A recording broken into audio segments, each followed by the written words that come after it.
After another week of witness testimony, the impeachment investigation is closing in on its central figure, Donald Trump.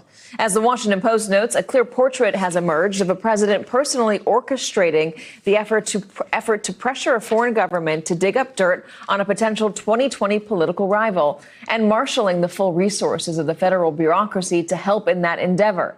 Not only are a growing number of officials and longtime employees choosing to come forward with damaging evidence, the narrative they are laying out points to potential violations of law that bolster the case for impeachment. On Wednesday, House Speaker Nancy Pelosi said Democrats left a meeting with Donald Trump after he had, quote, a meltdown. Here's how Lawrence described it.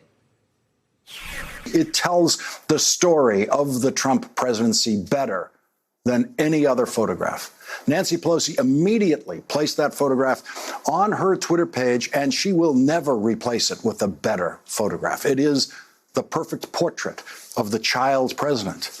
The Trump face is full of the confusion and fear of a 4-year-old boy being rebuked by an adult in the room, full of adults who know he shouldn't be there. 50 years from now, school children studying American history will come upon this photograph, and they will instantly know who was in charge in that room, the adult standing and pointing at the pained face across the table. Joining us now is someone else who likes to look at that photo, Michael Moore, Academy Award-winning documentary filmmaker. Michael, it's really great to see you. Why do you like that photo so much? I tell you, the last couple of days I've been looking at it every hour or so just to feel better. Why? Well, first of all, the last 3 years have been filled with, I think, a lot of despair that many of us feel. To look at that picture of Nancy Pelosi, I don't know if you have it up or you can show it. We're going to put it back up. This is Donald Trump's worst nightmare. That this woman standing there, telling him what the truth is, and not taking any of his BS, it's so powerful. I don't know if there are any other women in that room. I can't see. There's one in the back. There's one in the back, of course. Well, there she is, letting him have it, and the look on his face. He's not used to women talking to him this way. And the men to his right, all, as I think Lawrence pointed out, hanging their heads in shame, knowing she's right, knowing he's wrong. And it's such a, if you're the parent of daughters, show them this photo, because this is the future, Katie. This is the way it's going to have to be when those men on the other side of the table who've been running the world, let's just say my gender has been in charge for the last 10,000 years. That's now coming to a close. And it can't happen really soon enough. She said to his face, all roads with you lead to Putin. Yes, that, some men would, I guess, call that emasculating. If I had been in that room, I would have stood and cheered. Because this is what we need right now. We need this.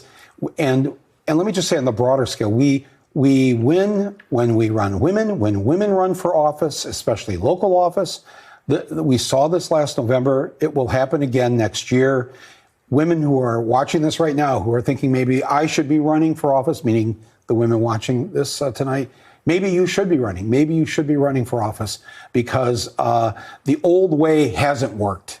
We're going to talk to you about 2020 in a moment, but I want to play this soundbite from Mick Mulvaney from yesterday as he confesses to a quid pro quo. Let's listen.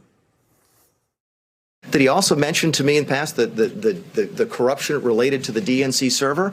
Absolutely. No question about that. But that's it. And that's why we held up the money. The look back to what happened in 2016 certainly was part of the thing that he was worried about in corruption with that nation. And that is absolutely appropriate. Withholding the funding. Yeah. You just described as a quid pro quo. We do that all the time with foreign policy. And I have news for everybody. Get over it. There's going to be political influence in foreign policy. I'm just confused because the White House walked that back later, and now the campaign is selling T-shirts with "Get over it" as a slogan. So what's happening?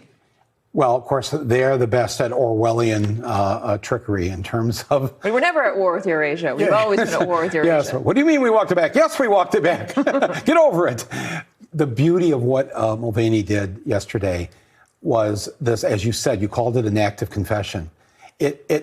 I don't know what got into him. I've suggested that maybe there was a truth serum given to him before that press conference. Maybe it's just sometimes you have to release, you have to let it go, and he just had to tell the truth, and that there's something redemptive about confession.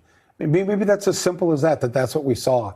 I can't believe he is the guy that Trump yelled at for coughing when George Stephanopoulos was interviewing him in the Oval Office. Is that correct? Yes. Yeah. So I don't know. Maybe he was forced by Trump to go out there.